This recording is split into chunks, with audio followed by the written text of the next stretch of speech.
Am I live? Am I live? Let me know in the comments.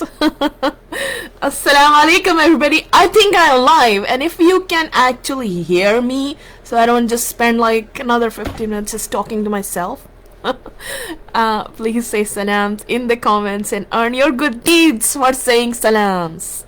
I'm so happy today to meet you again.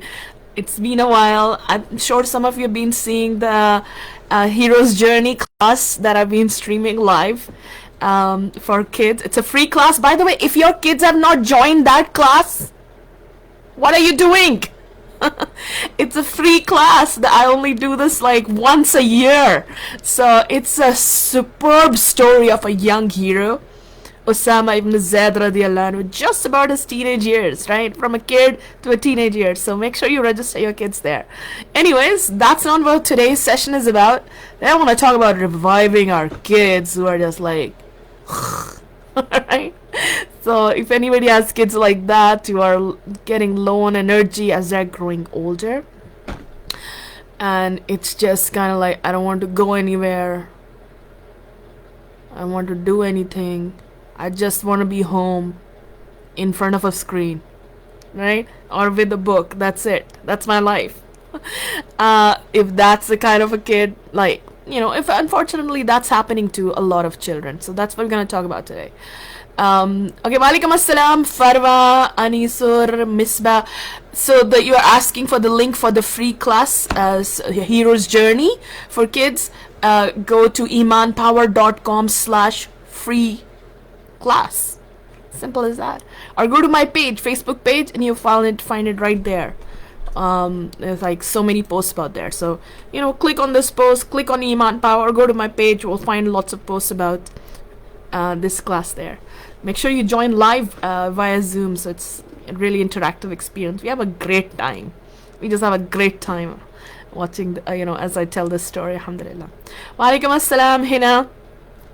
How are you? Did you put on some henna today? I wonder if you get asked that a lot. Are you good at applying henna? You must be, right? You're named henna.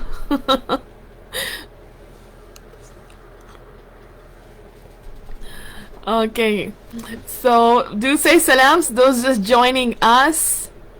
And we are going to talk about a really important topic about our children, right? The most precious thing we have.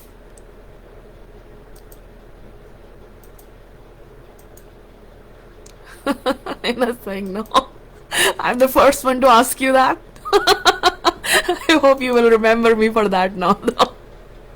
This weird lady on the internet was asking me.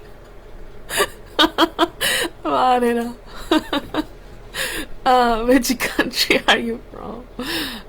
I am in Australia right now. Okay, so by the way, I see a lot of people already shared it, and so that's why I want to remind you, if you find this video beneficial, then it's a duty on you to please share it. Because how many videos do you find on Facebook actually helping parents about their kids? Not that many, right? And in fact, good quality stuff which actually helps them. So you found one, share it. Share it with others, because you don't know which mother really needed that today, needed that help today. So give them that help, inshallah. Okay, so kids, what happens to children as they're growing older? You know, they're like 6, 7, 8, 9, 10, 11, 12, 13, 15. It's just like right? Or just like playing games constantly, or just watching videos. Kids, and as then they grow 16, 17, then it's just like, they're out of control often, right? Rebelling and being so difficult to parent, right? And mothers are like, what's happened to my beautiful child, who used to give me all these hugs and kisses, who will obey everything I used to say. What happened to that? Where did that kid go? It didn't go anywhere. They're still there. But let's talk about what happens to a child and what are we really missing in 21st century. There's something we are doing to children today that I don't know, like, ever in history people ever did that to kids. Tell me if you have, like, this is as much of history as we know. We don't see that happening to kids to the degree that it happens today. And that's really actually us suppressing them, and that's what kills them, right? Because actually we are doing it. And that is, we are underestimating children. We have like grossly underestimating them, suppressing them, because we are trying to protect them, right? We're trying to protect them from everything. And so in that, we don't want to challenge them too much. We don't want to face any kind of difficulty that might be too hard for you. I don't know how that might hurt you. In history, that never happened. It still doesn't happen to a lot of kids, who might not be living a very comfortable life, who might be, living a difficult life. In history, even if you go back to the time of Prophet Muhammad Sallallahu Alaihi Wasallam, kids were not like a 10-year-old, a 12-year-old is not just a child. He's not just a child. A 15-year-old is definitely not just a child. Definitely not. They are given much greater opportunities. They are part of the society as much as an adult is. As much as an adult is. Is your child part of the society, a contributing member of the society as much as adults are? Or they're like, kid section, go there, right? So when I'm growing up, I'm 12, right? I'm like, yeah, I can do so much. But like, no, you can't. Just study, that's it. Focus on that. Don't be bothered by adult matters. Prophet Muhammad Sallallahu Alaihi Wasallam, how did he raise the kids around him? They were sitting with him. In the meetings he would have about these difficult matters, all the political matters, all the Islamic matters. They were sitting next to him. So many stories you will find. On the left was a boy, and the right they were young men. On the right was Osama. All these kids were sitting in a meeting with him. He himself, when Prophet Muhammad Sallallahu Alaihi Wasallam was a kid, he was in the meetings. His grandfather had a spot next to him. That's little Muhammad's spot, right? He's in the meetings with these Khalifa, with these leaders, the chiefs of the city. But today, we have kids corner, like, go there, right? Even a 14-year-old, a 13-year-old, 12-year-old who's so mature, right? And Islamically, they are not a kid anymore, right? Many of them. And, a 10-year-old, they know I'm capable of much more. And they want greater challenges. They want to contribute more. Remember yourself when you were that age? What did people tell you? You are just a kid. You can't do this right now or do that right now. How annoying was that for you? I still remember it, how annoying that was. And today it's even more annoying for them. Because they are far more mature, like their intellect, right? Their understanding might be much greater than even yours. Ali radiallahu anhu said, don't raise your children the same way as exactly you were raised, because they are born for a different time, right? Mashallah. So what happens? I am 10 and I'm 12 and I'm still being told you are just a kid. So my spirit starts dying there. I want some challenge in my life. I have this youthful energy, but I don't have an outlet for it. What do I do with it? I want to feel like I'm greater, I'm powerful, right? They're experiencing all those power in themselves as well. And they're seeing that, okay, I can do this, I can do that, right? I have this talent, but they're constantly being told, no, go back, no, focus on just math, science, English, right? So then I want to be challenged, I want to contribute. Where can I do that? Where can I feel like a hero? Games are a great way to contribute, feel like a hero, right? I don't know if you remember you playing games, but when you are playing a game, And mashallah, our like the games we played when we were kids, like Pac-Man, right? Super Mario. That's what I played. I don't know about you, but they were quite engaging. But games today, they are massive, like 100 times more engaging. You are in that world. You are like living in that world. I know, because yeah, I do still play games. But also because I was a games programmer.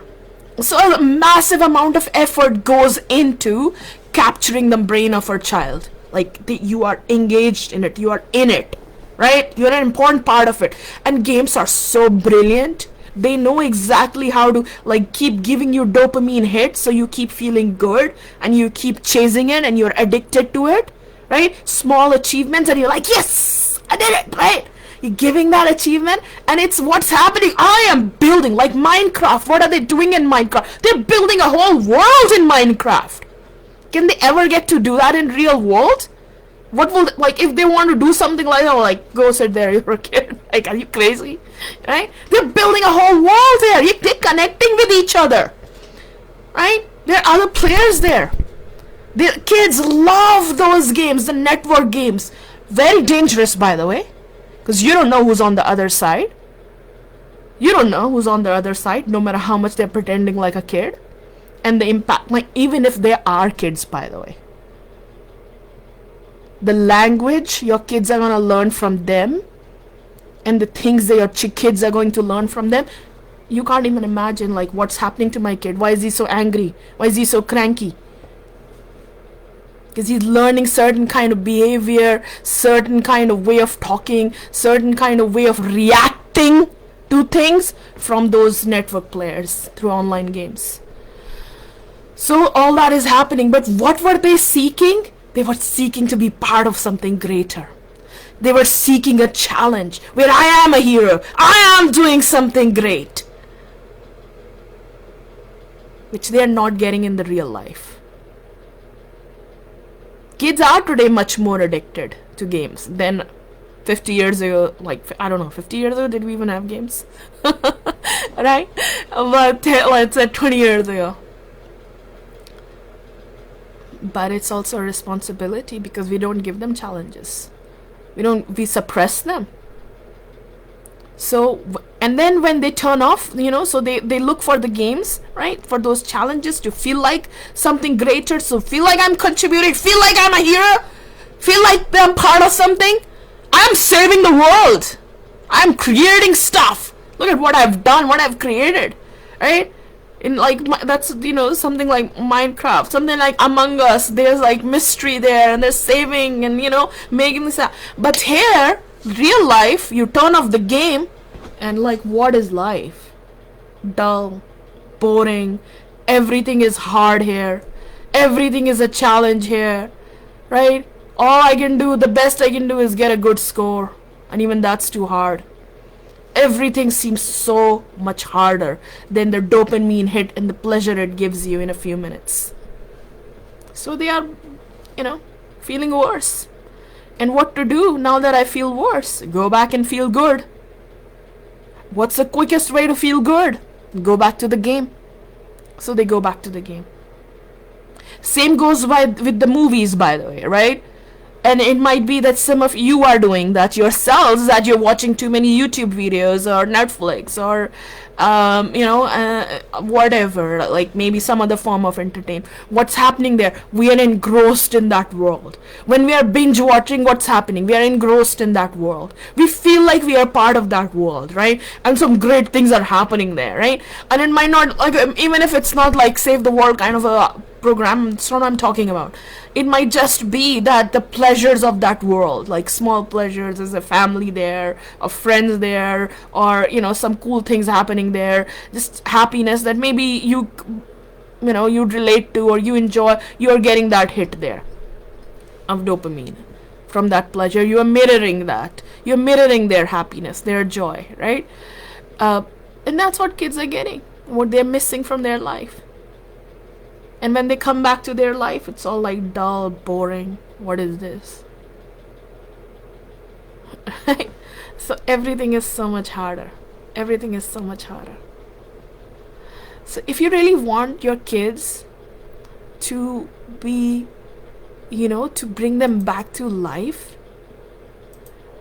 and not be, not die inside because of these challenges, not their spirit die inside, not that enthusiasm die inside of them, that creativity dying inside of them, feeling worse and guilty about themselves. By the way, kids feel a lot guilty about games. Absolutely they do. You think like they don't care, they care. They feel guilty too. But they don't know like what do I do other than that, right?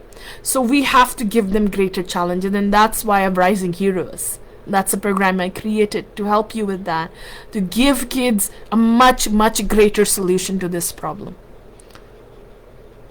where they are part of a team, where they are working alongside a team in to make a difference in the world right now, not waiting till they grow up, but actually unleashing that power inside themselves right now, unlocking their potential right now, so they can see, wow, I am so valuable to this world.